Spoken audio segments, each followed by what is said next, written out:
and welcome to another edition of the Basic Thoughtonomics podcast. I'm your host, Chris Grosso, and for this episode, I got another good guest here. Very honored to have this guest on. We're actually, I think, making a little bit of show history here. She is the first Canadian-born guest to appear on the show. She is the host of NHL Now on NHL Network. She is the lovely Jackie Redmond. And Jackie, thanks so much for coming on the podcast. How you doing today? I'm wonderful. I'm super stoked that I'm the first Canadian guest. I feel like pressure now to live up to Canadian stereotypes or something. But I'm super excited to be here and stoked to chat with you. Yeah, looking forward to it. We'll do some North American bonding here. So should be fun. And I'll get right into it. Just have you been these past couple months with the lack of work and the stay-at-home orders and everything going on? Just how have you been? How have you been coping with everything? It's still so weird to me that we've been, instructed to stay at home and practice social distancing, of course, for the greater good of society and everybody's health. But Right. It's hard, I think the first month, 6 weeks, I just kind of went all in on my fitness to kind of distract myself. But you're big into posting that on the gram. Yeah, I was all about the fitness because I was like, okay, what can I control in this situation? Right. So I was just really in on that. But like anything, as time passes, I find it personally hard to stay structured and stay strict with a schedule and really keep myself, organized because I'm just at home. So I'm doing work for NHL Network 3 times a week. But outside of that, it's kind of up to me, and I'm so not used to that. I'm used to being busy all day, tons going on. So now I sort of have to try and create that for myself within the restrictions of COVID. So it's been interesting to say the least, but I think the comforting thing is we're all in it together, Right. We're all going through it. That's a good point. Yeah.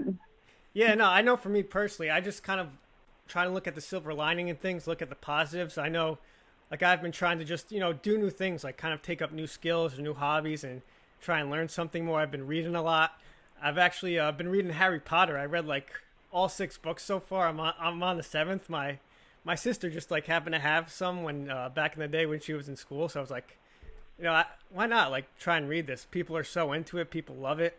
I don't know. That's been something I've been doing, watching movies as well, TV shows. Did Harry Potter live up to the hype for you? Oh, definitely. I'm on the last book now. I'm on the 7th book. So, but yeah, no, it's been I know it's a young adult's book, but no, it's still a great read. It's really entertaining. Yeah, and it's just another way, a hobby to kind of take up something maybe you can connect with and bond with people on.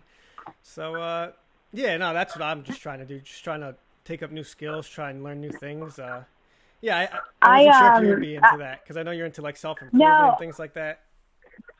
Oh, always. I love that kind of stuff. I think honestly, in terms of mental health, I think it's so important to remind ourselves that we're never too old or too late to sort of grow and try new things. And I think you almost need that. We need challenges and we need to challenge ourselves in life to kind of figure out who we are and what we're capable of and, what we want and what we don't want. I think a lot of things in my life, I've realized what I want because of, trying something and realized it wasn't for me or it wasn't kind of what I wanted. But definitely, I think that's good that you're going to read them. I read the Harry Potter books a long time ago, but I was saying to someone a couple weeks ago, I was like, wouldn't Harry Potter make a great, Netflix series where they could actually make it a dramatized show of Harry Potter? I feel like it'd be so good.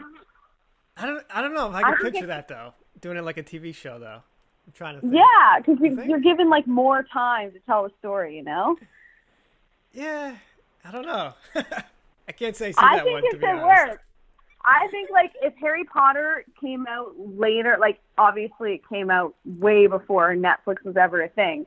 But I think if Harry Potter had come out later down the road, then instead of movies, it could have been a series. Yeah, that's true. Yeah, that's a good point. Yeah. Yeah, I mean, it was anyways. it's way ahead of the Netflix video streaming time. But yeah, I don't know. It's a good point. Something to think about. And yeah, I mean, well, a good talk there. Just want to get into your career now, your sports broadcasting career. Yeah, just curious because I don't know, too much. Like I know obviously you're on the NHL Network now, but what was your experience in sports broadcasting? Did you go to school for this? What were your jobs leading up to what you were doing now? Just talk about your experience a little bit.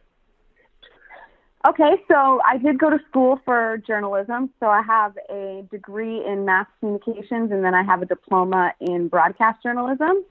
So I went to a school called Guelph Humber in Toronto, and it's kind of the best of both worlds. It's a program that combines Guelph University with Humber College. So you get the degree and the diploma. So you kind of get like the hands-on education, and then you get like the more theoretical education. Anyways, I went there, and then my first job outside of school was working for a radio station in my hometown, and I was a promo girl. So I went to all the different events around the city, and I handed out mugs and T-shirts and did 60-second hits on the radio being like, hey, come to whatever theme park. We're here all day, and we're giving out free stuff, whatever. And I went to them at the time, and I said, it was 102.3 Bob FM, and I said to them, it'd be really cool if we made videos while we were at these events to put on the website and kind of be like, this is what is going on, kind of show people why they should get out and about and experience kind of what's going on in the city. Yeah, no doubt. And so they said, if you want to do that, sure, like we won't pay you extra, but you can do it. So it was me and one other girl that were running the promotions, or not running them, but kind of on the street, the sort of street team. And so we started doing them, and we were putting them on the website, and we just became these like online video content creators, which ended up being, really useful for me down the line when I got an audition for a show in Canada called Gillette Drafted: The Search for Canada's Next Sportscaster. Wait, what was it called? I'm sorry. It's okay. It was called Gillette Drafted: The Search for Canada's Next Sportscaster. So picture like American Idol, but for sports broadcasting. Oh, okay. It was like that. So they went all over the country. They auditioned people, and I had ended up auditioning for them a few times.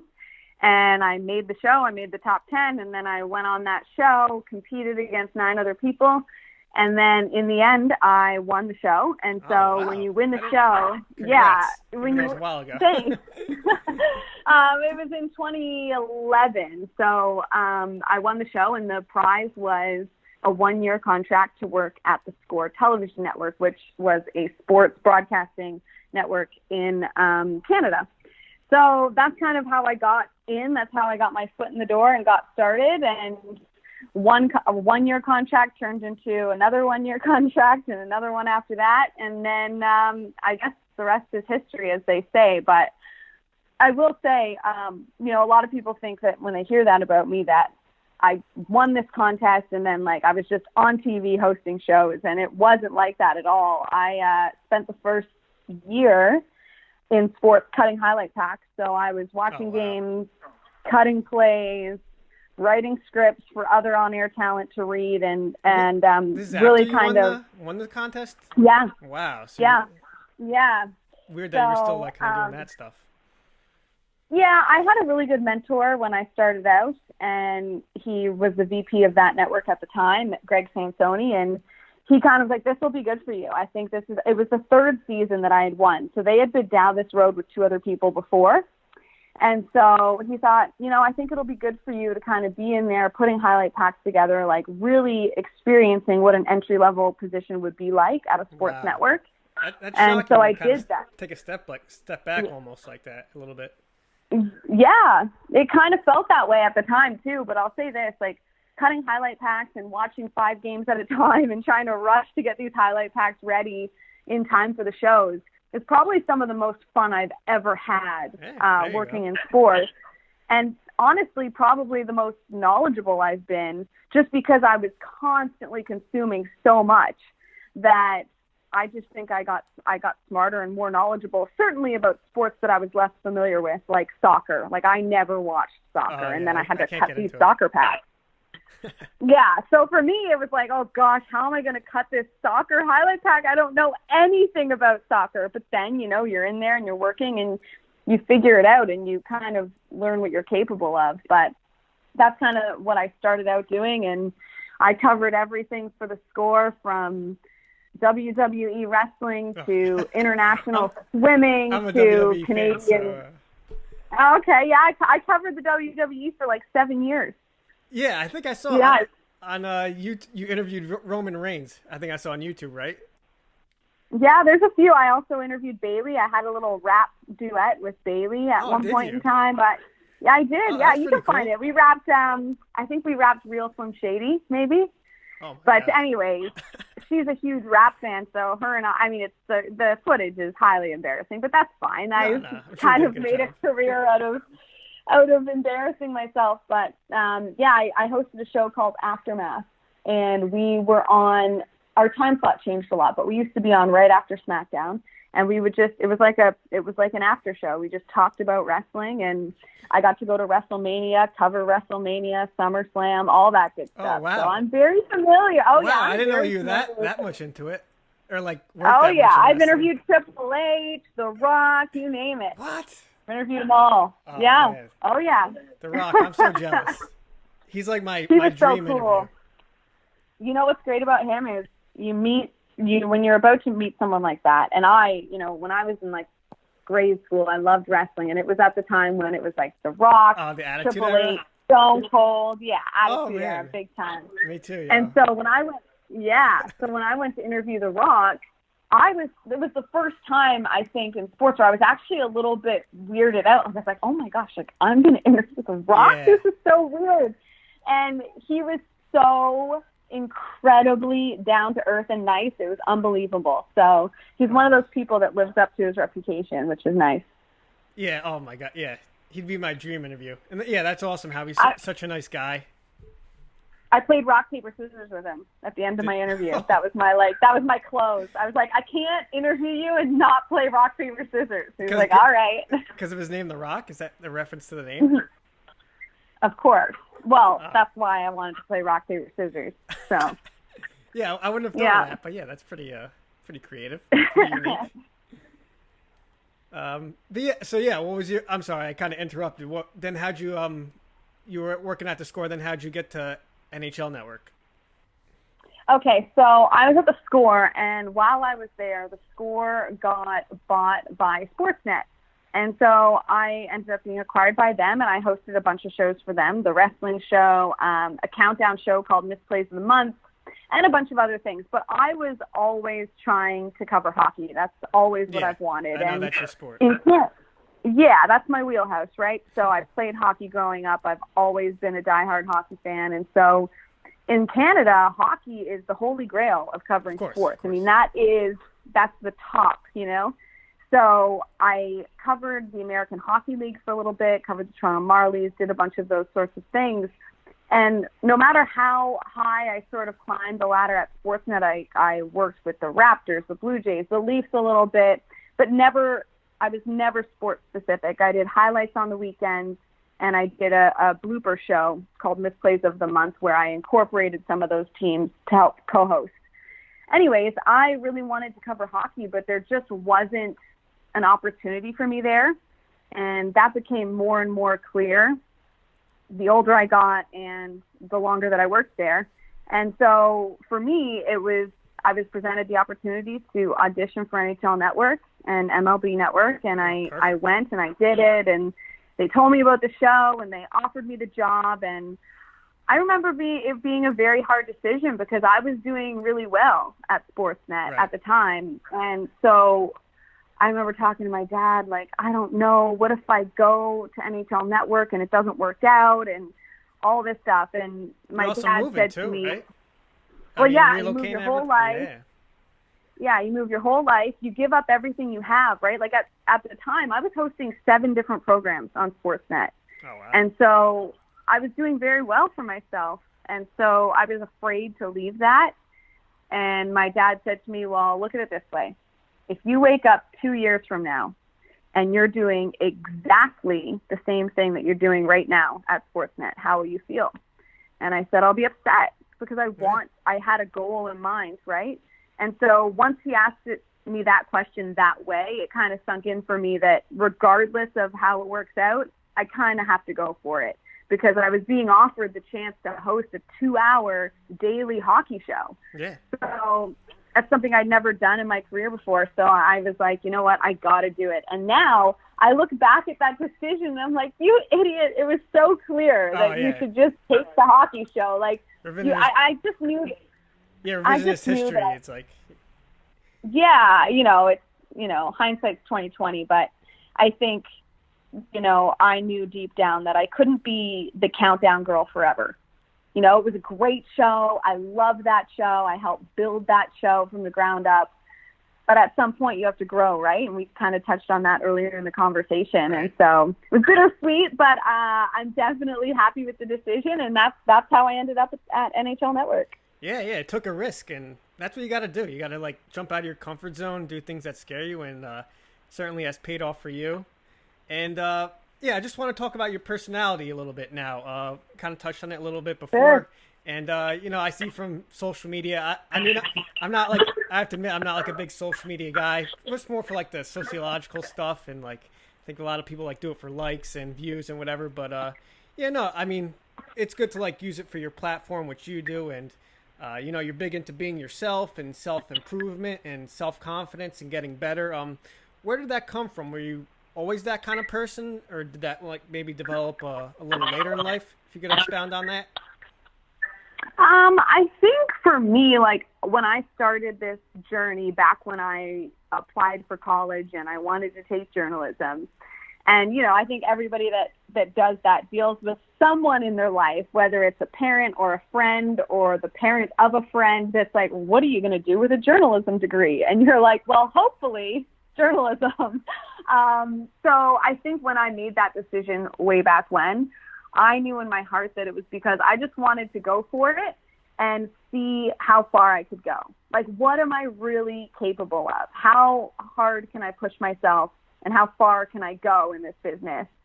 And so when I started out, I just kind of always had that mentality of, embrace the fear, conquer the challenge. That's always kind of been something that I've said to myself, because I think, what holds us back a lot of times in life, no matter what our goals are, is our fear of failure and our fear of what other people are going to think.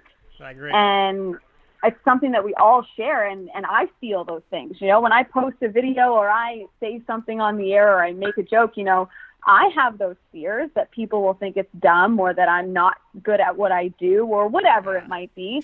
But I think be yourself. And I just think that I've learned that you got to just do it anyway. And you can't let that fear kind of hold you back from being who you are.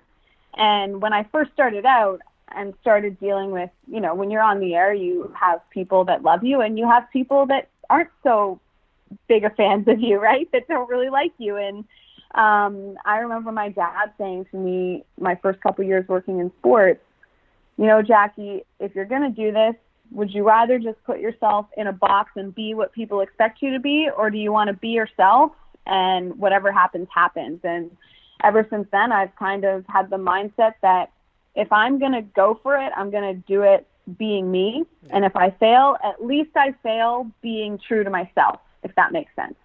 No doubt.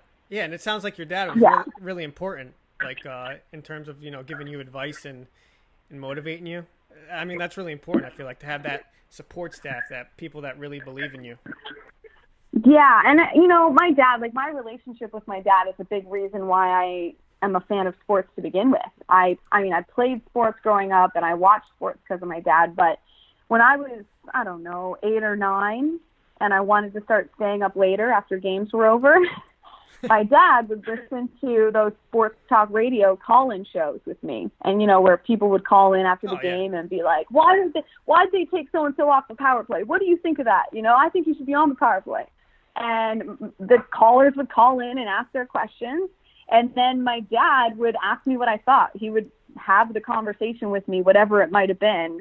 And obviously I didn't realize this as a 10-year-old, but as I got older and I was in high school and I was in college and I was getting in these conversations or arguments or debates with classmates, a lot of times, you know, people would be like, oh my gosh, like, you know so much about hockey for a girl, or how do you know this much about hockey? And I kind of realized that my dad, without realizing it, kind of told me that it was okay to have a voice and to have an opinion and to be a part of that conversation.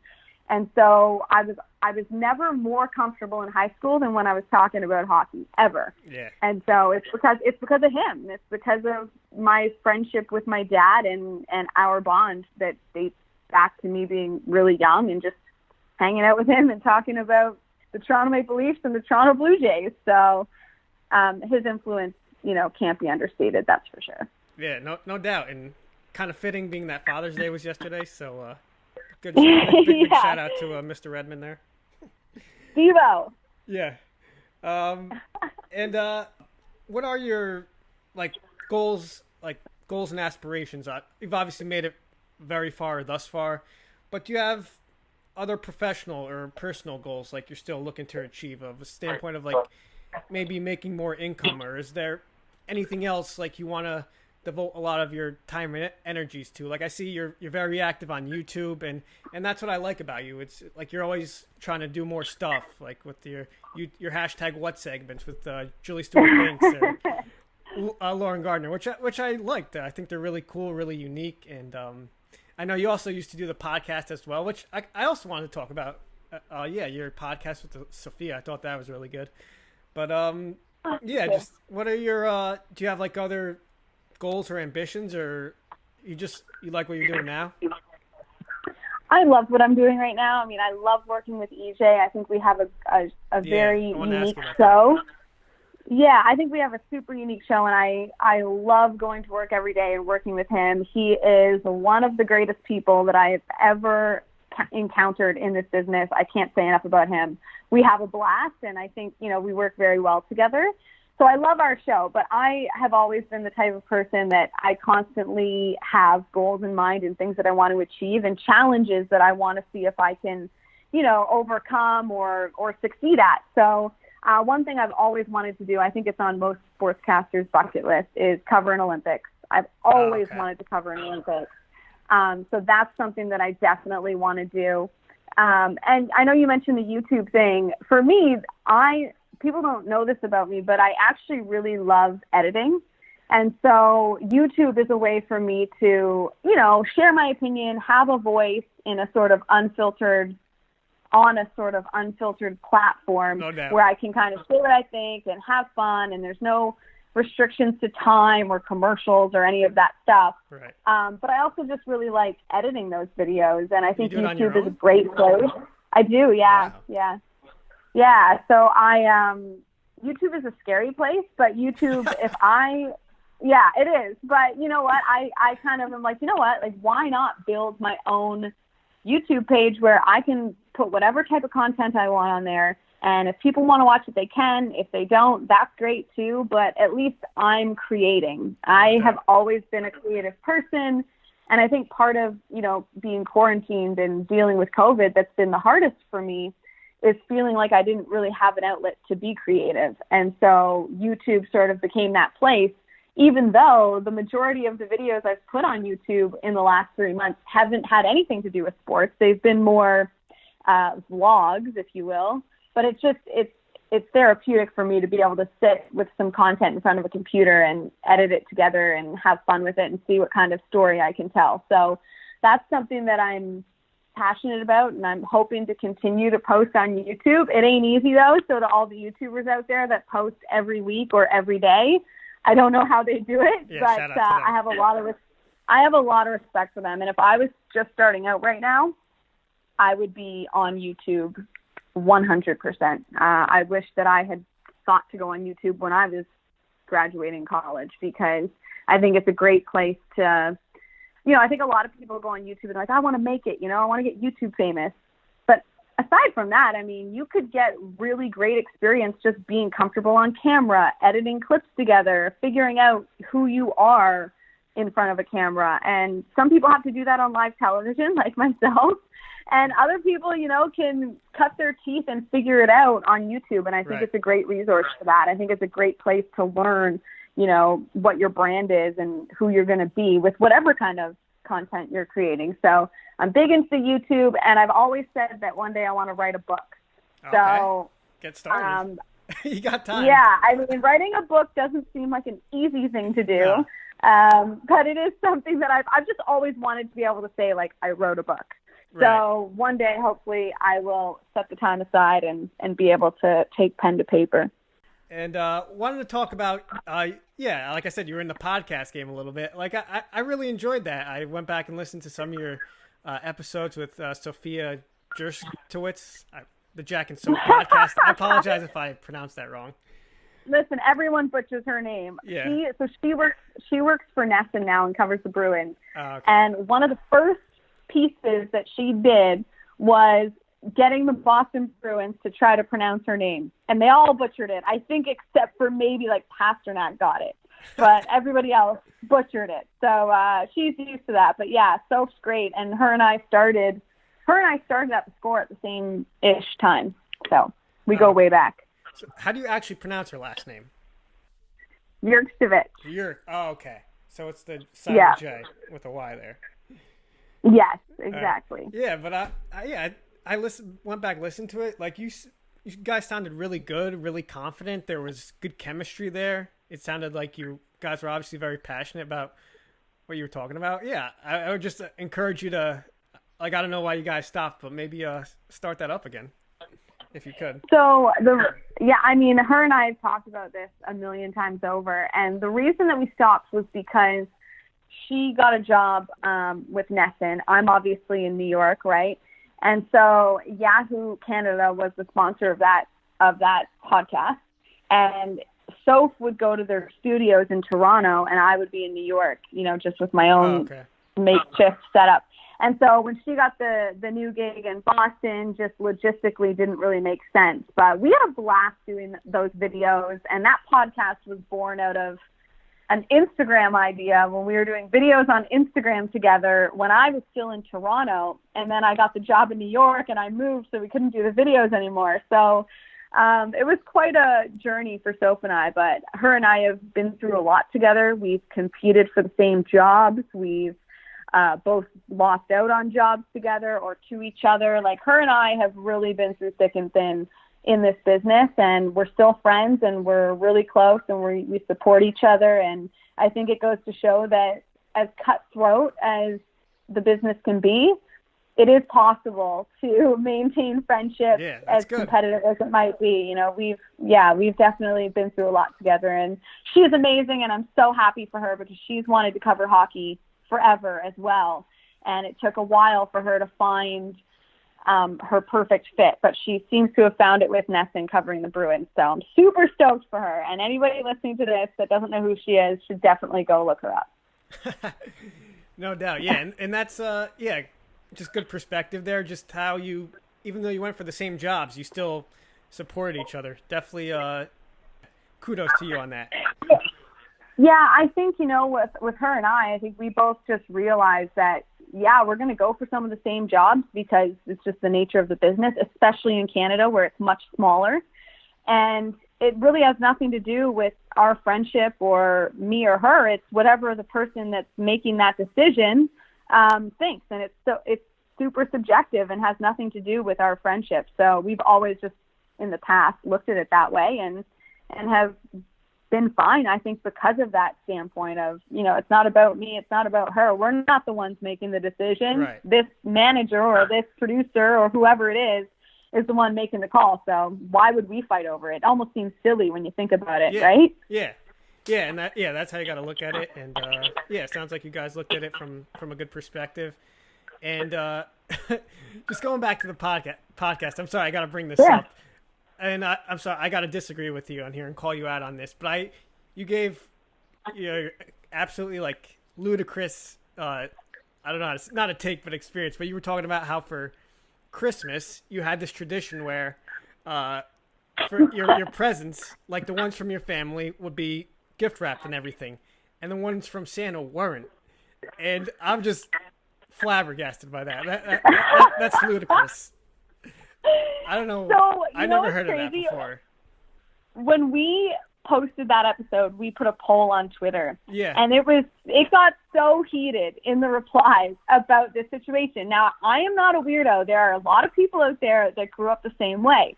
And I will say this because I do think that the majority agreed with Sophia, which was, no, like, your presents from Santa are wrapped.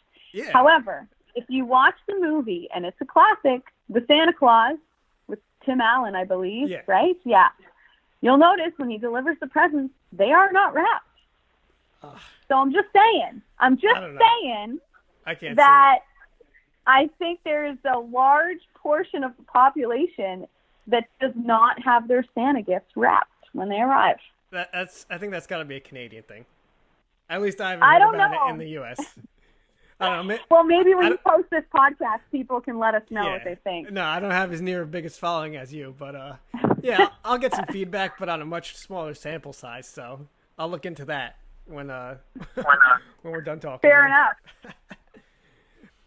Going back to your experience at NHL Network, I know you kind of expounded upon it a little bit before, but just how's that overall experience been? Just your coworkers, producers. You mentioned your close relationship with Hradek, who's your co-host on NHL Now. Yeah, just talk about that a little bit more, if you don't mind.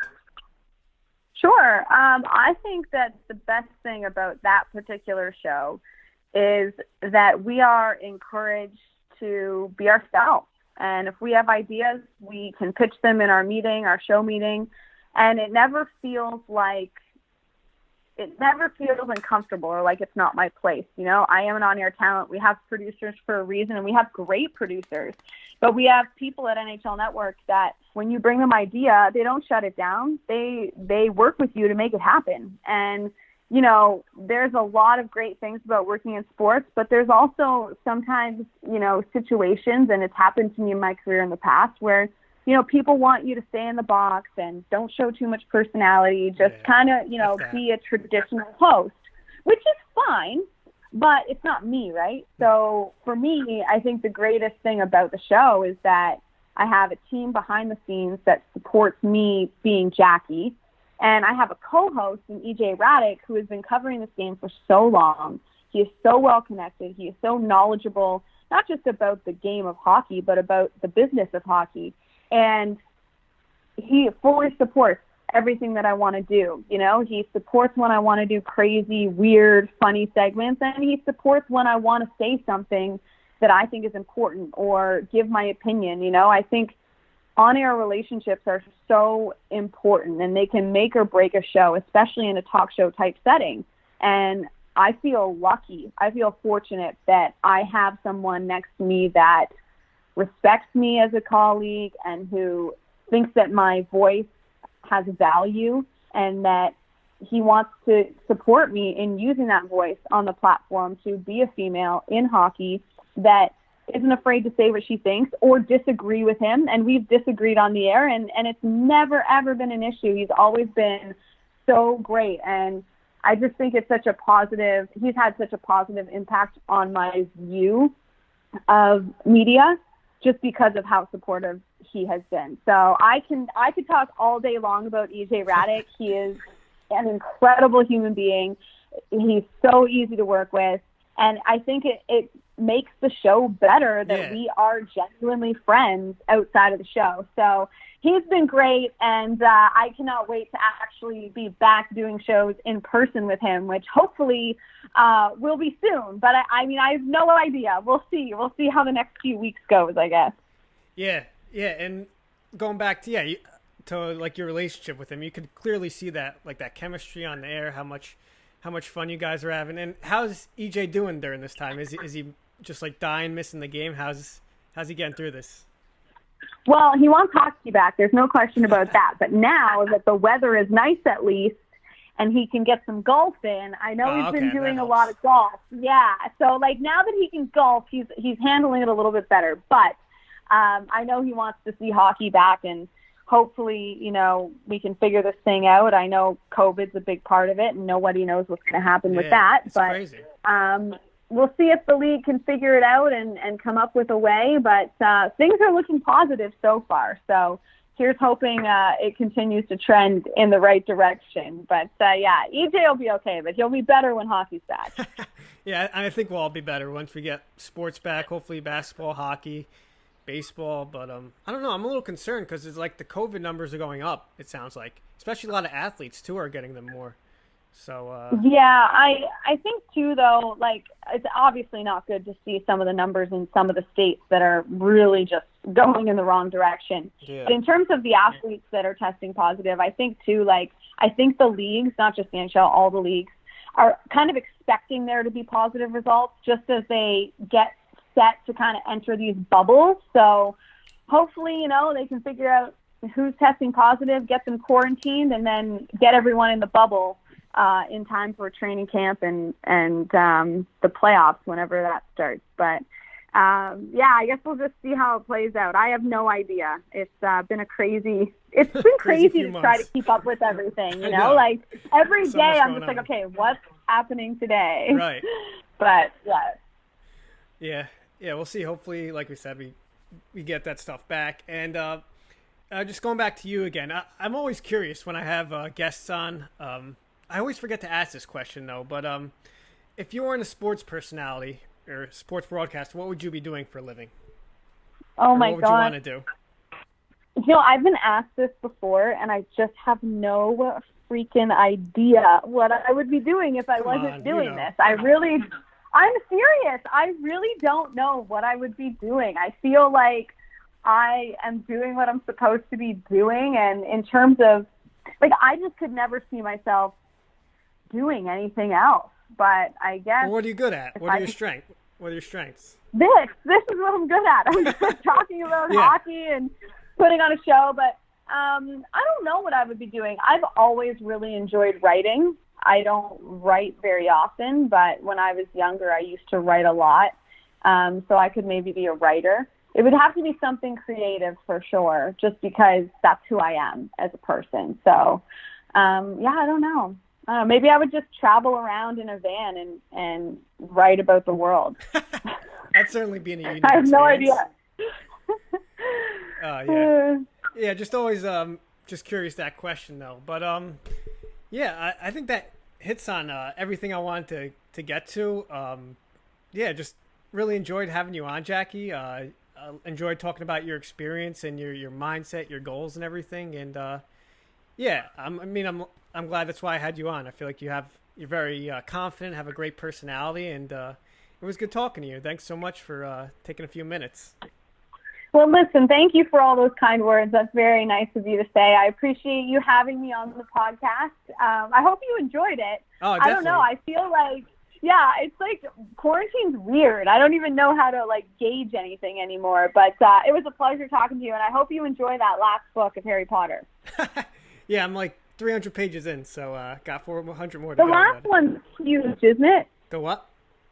The last book, it's super thick, right? Yeah, it's like 770 pages, I think. The biggest one is the fifth book, Order of the Phoenix. That's 870 pages. That was like a grind to get through. That was a lot. Well, enjoy the finish. Thank you very much. Yeah, and then hopefully after this we'll talk about it. Just do some dissecting and analyzing of Harry Potter. Yeah, anytime. All right, thanks so much. And Jackie, have a great day and talk soon. Thank you. All right, bye-bye. And that'll wrap things up on this episode of the Basic Thoughtonomics podcast. As always, I'm your host, Chris Grosso. And just want to thank Jackie again so much for coming on and talking about her experience. You can follow her on Twitter at Jackie_Redmond and on Instagram at Jackie Redmond. And if you want, you can follow me on Instagram and Twitter as well. My personal Instagram Twitter handle is at ChrisGrosso16. The podcast Instagram is at Basic Thoughts Pod. And the Twitter is at Basic Thought Pod with no S on the end of thoughts. It's just thought, so it's not plural, singular. And if you could also subscribe, rate, and review the podcast, I definitely appreciate that as well.